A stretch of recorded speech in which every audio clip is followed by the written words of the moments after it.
When Governor Kate Brown called a long-anticipated special session, the one-day limit put pressure on lawmakers to take action. When the governor decided not to call um, a session where we could operate completely remotely, it was really important for us to have a narrow agenda with some agreed upon ground rules so we could get done in a day. One of the biggest measures passed, an extension on the rent moratorium, meaning the threat of eviction no longer hangs over some renters this holiday season. This bill is a deeply reasonable compromise that protects both tenants and landlords. Following the session, Sybil Head with the Oregon Law Center spoke alongside the Stable Homes for Oregon Families Coalition. Thrilled that this legislation will ensure housing stability for our friends and neighbors across the state who rent their homes so that they can enjoy the holiday season and have stability through the school year, knowing that they are not at risk of homelessness.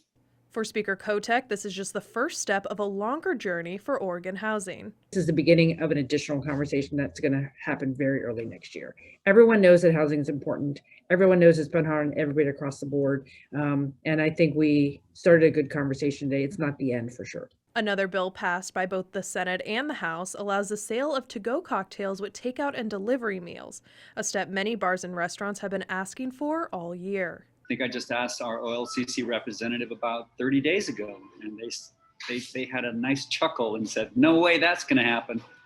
Well, here we are. Tom Dubois is the manager of Louise in Ashland, and he says this change will not only help with income, but allow them to deliver more of the typical restaurant experience. Another segment of our business, which is traditionally very, very popular. We do make amazing cocktails all year round, and as of today, we couldn't put those in a to-go container or deliver to a customer. However, one pandemic-related bill did not pass. The legislation would protect frontline workers who are working under emergency guidelines from legal action related to COVID.